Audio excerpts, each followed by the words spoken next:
This is Hidden Killers Week in Review. A look back at the most prolific stories of the week. You're listening to the Hidden Killers podcast with Tony Brueski. Featuring clinical and forensic psychologist Joni Johnston.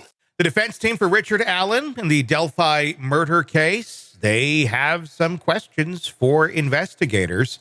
We'll see if they have any answers. It comes as prosecutors want Richard Allen's defense to be held in contempt of court for mishandling evidence and violating a gag order. It's a lot of back and forth and not a lot of moving this where we should be to getting to a trial to get justice for the two little girls who were murdered in that woods in Delphi, Indiana. Joining me to discuss, Dr. Joni Johnston, forensic psychologist. Where do you see this going at this point? Because it takes twists and turns every other day. A lot of infighting going on here, but I think that defense team really wants to figure out why Richard Allen is behind bars to begin with.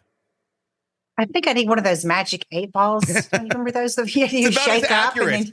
This case has been like, let's see here, shake it up. Yeah.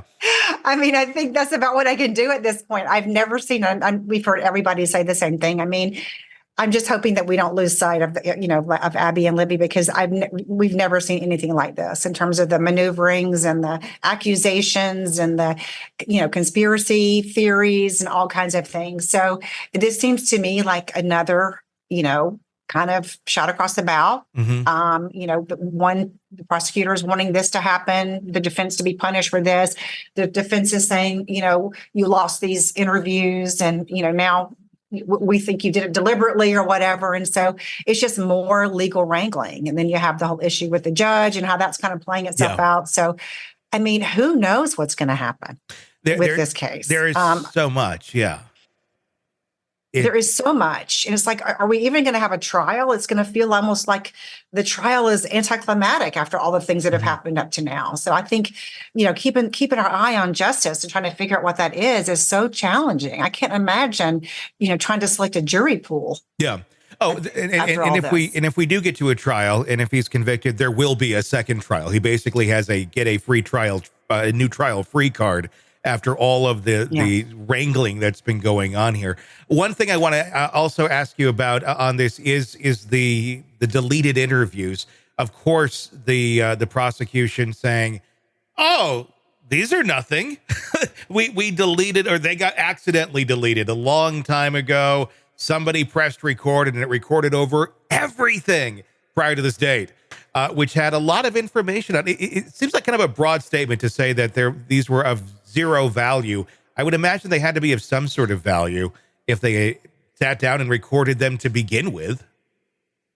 Well, absolutely. I mean, at the very least, you see somebody's body language, their demeanor, you see how they're responding to questions. I mean, we know that, 90% of communication is nonverbal. Mm-hmm. So there's a lot of information that's missing now that would not have been there. I mean, I think the question then becomes, okay, is there a solution? I mean, there's a couple of ways they can go. They can keep, pointing fingers at each other and be like, oh, you deleted these deliberately, or no, we didn't. It was an accident. There were no value or whatever. Or go out there and re-interview them. Mm-hmm. I mean, to me, it's like if I think it's going to clarify things. Is this a defense strategy to throw smoke on everything, or is this genuinely we're missing this information? If I'm a defense attorney, I'm going to go out there and I'm going to be interviewing those two people myself. Well, exactly, and that was even brought up in the argument from the prosecution, saying, these two are still around.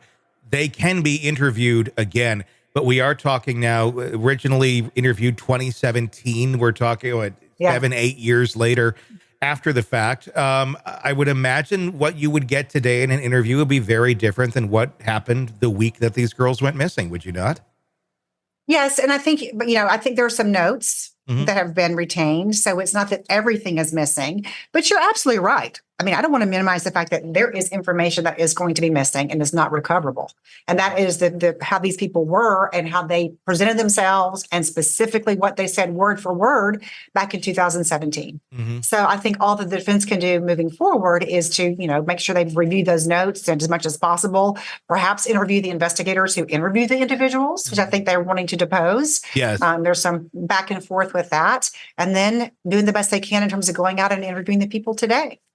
One of the big things that gets brought up quite often when we're talking about Richard Allen, because there is so much evidence that points to it not being Richard Allen, that this just seems like a very bizarre witch hunt. But you do have the alleged confessions. Now, we've never heard the confessions. Apparently, they were made over the phone to his family members, not to investigators. But there are such things as false confessions. What is your take on the allegations? Let's assume that they did take place, that he did admit to these crimes to his wife. I mean, what are the odds of that? What's your thoughts on that? Could this be something that was done under duress, or could this be something that was done out of an enormous amount of guilt? Typically, when we look at false confessions, they happen under a couple of different circumstances. I mean, one is the voluntary false confession. In other words, Tony, you do something bad. I care about you. I confess. Mm-hmm. I know that you did it. I'm kind of covering for you. Okay. And that's not the kind of confession we see most often. There's a voluntary confession. What we're talking about here potentially is a coerced confession. And when you look, you see a couple of different things that kind of that commonly crop up. One is sometimes it's a teenager, somebody who's pretty unsophisticated. So it can be the person or somebody who has an intellectual disability. So somebody who's vulnerable to manipulation. Mm-hmm. Then, of course, you have the actual interrogation itself. Does it go on for hours and hours? Does a person deprived of food or drink? Do the investigators kind of pretend like everything's going to be okay if they just confess? I mean, there's those kinds of things. So those are the things that you tend to see in this kind of coerced confession. Now, it's unusual in a false confession for the person to confess to a wife mm-hmm. and to a mom. Okay. Typically, you're confessing to law enforcement mm-hmm. because you're in an interrogation. And that's where it becomes kind of confusing. Is this person confessing because they did it, or confessing because they're afraid mm-hmm. and they feel coerced into it? The only scenario that I can think that would make me think this is a coerced confession is if for some reason Richard Allen felt like he was being threatened or his life was at stake if he did not confess and he in the prison. Mm-hmm. So in that situation where if somebody's standing by him or sitting by him and saying, if you don't confess to these things, we're going to do A, B, and C. I mean, he's in a closed environment. Yeah. Right. He's in a captive environment. We're going to do A, B, and C. That is the only thing that makes sense to me if he didn't do this. Mm-hmm. Then, of course, the other part of it is, like you said, the other option would be, this is somebody who's so riddled with guilt that he then spontaneously confesses to his mother and to his mom, to his wife. I don't know why, though, if you're being kind of coerced by custody officers, for example, why wouldn't they just coerce you into confessing to police as opposed to your wife and to your mom? So that part of it, I would love to know more information in terms of what he said and the circumstances under which he said it. I think listening to that phone call would give us all the answers. Yes, I do too. And everything, if it exists, or I wouldn't be surprised if suddenly, oops, that tape's gone too. Yeah. I've no value, right? And it had no value to the case. Right? Ask the magic 8-ball. Does the tape exist? And that'll be our answer. Want to listen ad-free? Want advanced access to all of our interviews before anyone else? Become a True Crime Today Premium Plus subscriber on Apple Podcasts. You get every episode commercial-free. So you can binge on true crime until you can binge no more. Search True Crime Today Premium Plus on Apple Podcasts now, or go to our podcast page and sign up now. More of the Hidden Killers podcast next.